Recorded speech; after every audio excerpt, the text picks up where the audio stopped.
is sponsored by Ram Trucks, built to serve. Good morning, everyone, and welcome to First Things First. I'm Jenna Wolf. Nick Wright's waiting for something. Brandon Marshall, Kevin Wilds. Just happy to be here. And here we go.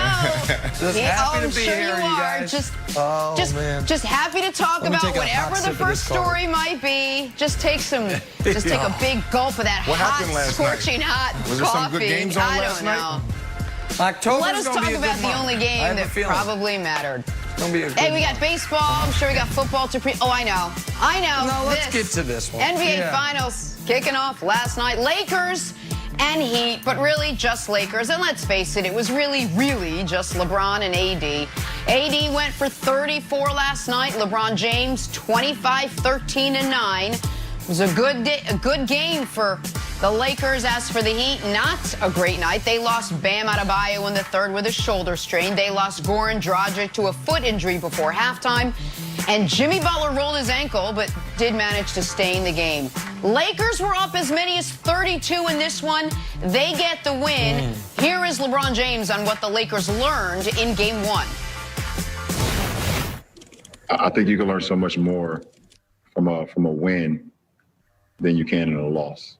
And I can't wait to get for tomorrow for us to get back together and watch the film and see ways we can be better and see some of the breakdowns that we had, especially in that fourth quarter, especially in that first 6 minutes of the first quarter, where we could be so much better defensively and also so much better offensively. So I can't wait. I'm extremely amped up about watching the film with our ball club tomorrow. We talk about how damn near perfect that we have to play, and that was nowhere near it. There's nothing to be said. We can watch all the film in the world. We understand, we know what we did not do. What we talked about we were going to do, we didn't do. We didn't rebound. We didn't make them miss any shots. We didn't get back. All of those things led to the deficit that we put ourselves in. All right, we'll get to the Heat side of this in just a second. But, Nick, for the Lakers, were you surprised with how easily they came out and dominated and won this game? Yeah, I was. I mean, I didn't expect a 75-30 run.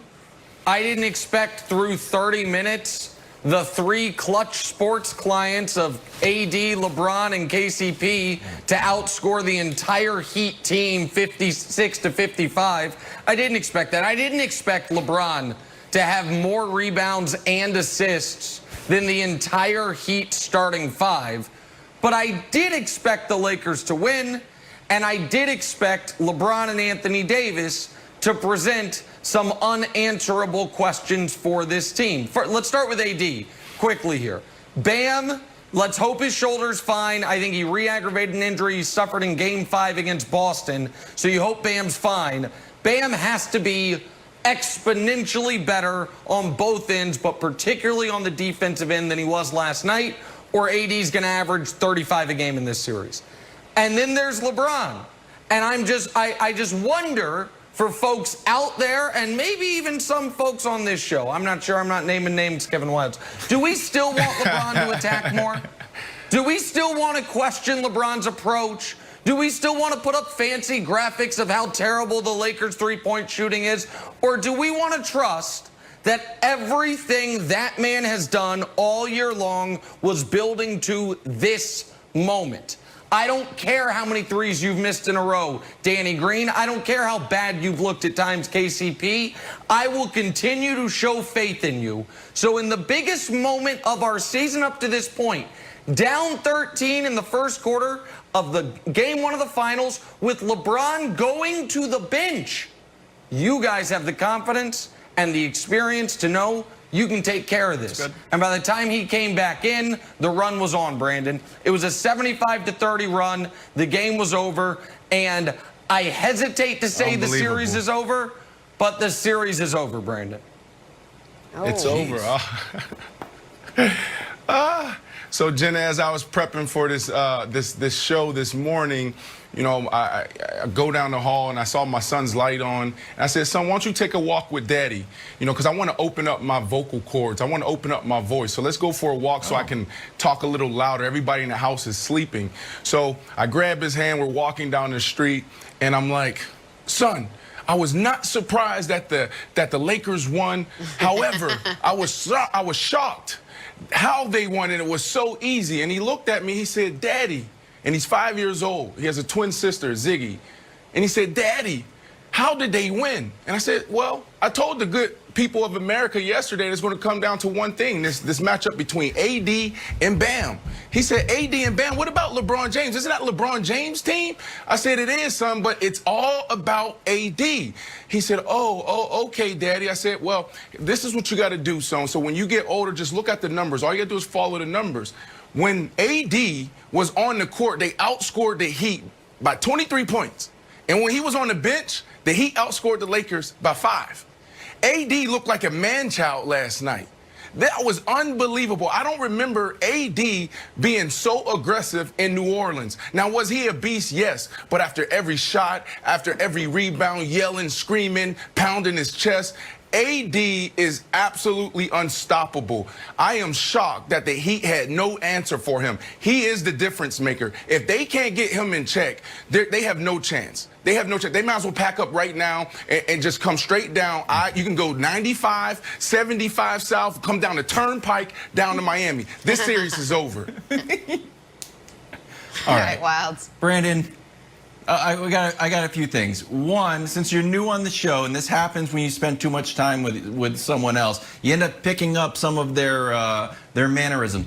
Don't call the audience America. That's Nick's take, and it's insulting to our international viewers. Just when you make a take, don't just say America, or don't say folks. Don't say listen, folks. Okay. And then deliver a great heat take. It's just stay focused. All right, look. There's 3 ways to be defeated by a LeBron James team, Nick. 1, you just straight up lose. 2, you get smacked. 3, you get the water bottle Madison Square Garden challenge. They were right there on the Madison Square Garden water bottle challenge, and they brought it back. They brought it back to smack territory, and I think it's a reason to be optimistic. And even though the win probability was at 99% halfway through the 3rd quarter, your old buddy Kevin Wildes doesn't want to be a pessimist. Your old buddy Kevin Wildes wants to be an optimist. So I will give you 3 reasons the Heat should be optimistic. The first one, they closed out a LeBron James half-court jumper. When LeBron starts acting like Dame, that's when things get bad. Earlier in the game, he started acting like Harden. He puts the ball through his legs multiple times, like, uh-oh, this dude's getting in rhythm. Then he pulled up from the logo in midcourt, and they closed it out. I'm like, all right, you guys are still in this. You need to get LeBron off of his rhythm.